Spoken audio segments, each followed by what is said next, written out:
You're listening to Garden Master Ken Lain and the Top 10 Gardener Podcast. Welcome to the Top 10 Garden Show.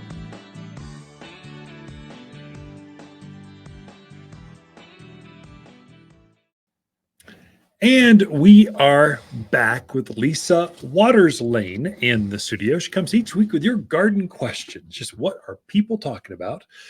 And boy, are gardeners starting to talk, aren't they? They're definitely fun. The classes are bigger. Yeah. There's more views online. I'm noticing our Instagram reels. Mm-hmm. Where we have these segments broken out into little segments, kind of snippets, 92 minutes at most. So it breaks it down, and they're getting hundreds of views each day. So it's every day. There's a little bit one. If you're into this, if you're into gardening, it would be worthwhile going to Waters Garden Center and just follow and subscribe and do all that kind of stuff. It's going through our YouTube channel too. A little bit longer format, but the reels, you can listen to anything for 90 seconds. 10 minutes, that might be a commitment. An hour-long program, that's what the radio show is. That's just too long. Unless you're working out in the garden and you just want to put us in on the radio and listen in. It's kind of fun. So well, I know we get out there. I had a question because they can write questions in on the website. I had a question from New Hampshire the other day. Really? And I'm like, you might want to check in New Hampshire. So there's certain areas that this is zone 7 gardening, and so we go down into zone 5, which would be Flagstaff and Williams, White Mountains. We can go up to zone 8. That's Dewey, Sedona, those areas. But pretty much we're all sort of the same. Well, when you look at it that way, because northern Arizona is so diverse, we're kind of like Vermont, New Hampshire, North Carolina, Virginia, all the way across the country, Nashville. We're kind of the same zone, the same advice. Maybe the sun's a little different, soil maybe is different, but it's kind of the same. Yeah, he was wanting me to ship him a fruit cocktail tree. Oh no, that's not. I said, sorry, you can't do that. You gotta fly in here, rent a. You'll holler back. There you go, holler back. They're so specialized. Yeah. That's why I was sharing with folks. Don't wait.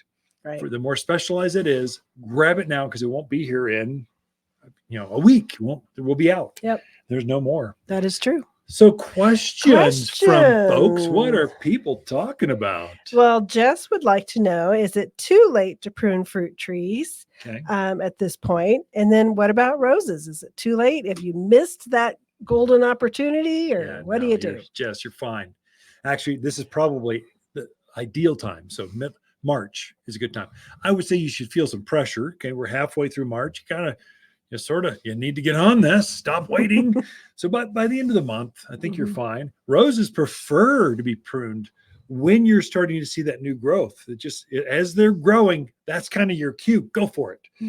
If your fruit trees are heavily budded, even if they're just cracking a little bit of color, go for it. Once they're in full bloom, you're kind of getting past the peak time, but better to prune it when you're past the peak time than to not prune it at all, because fruit trees, they like to be pruned. Right. So I think you're spot on. Go for it. Don't worry about it. Good.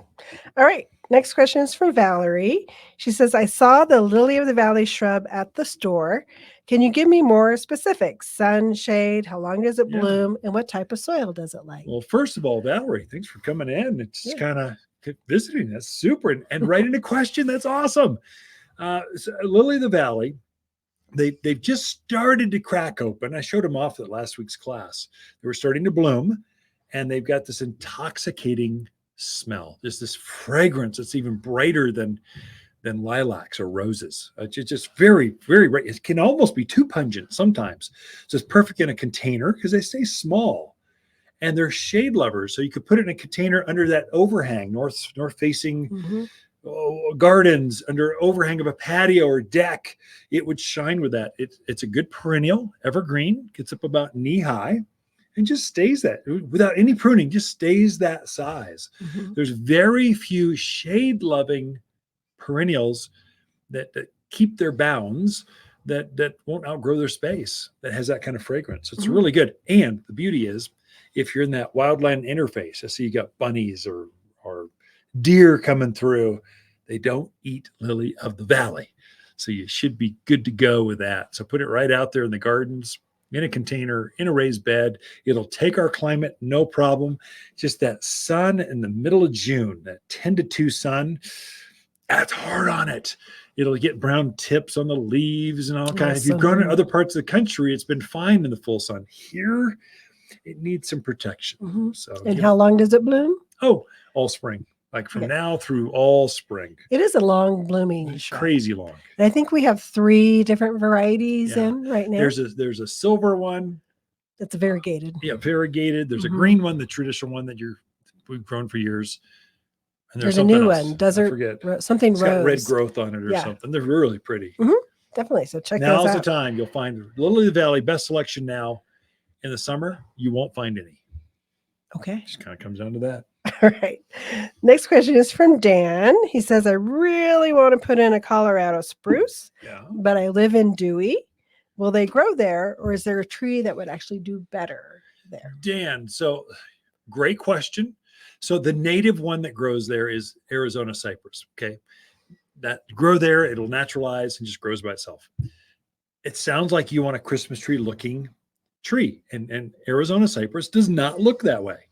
And so Colorado spruce will grow there, no problem. But you'll probably need to put it on a drip system. You'll need to do that for anything out there, no matter what, until it gets fully rooted. So it takes a couple of seasons for the roots to get fully engaged into the gardens. So to grow out there, even a native like Arizona cypress.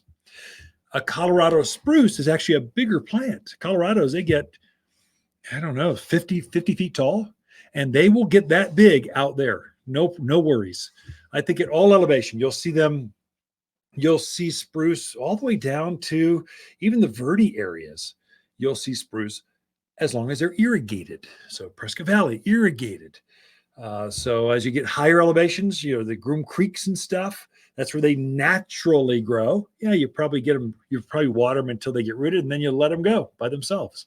But they always look better. A little bit of food, water makes everything look better. So Dan, I'd say, don't worry. Come on in. Let's show you how to make this thing go. And you're probably watering a deep soak once a week. It's probably enough for those because they've got a pretty big root ball.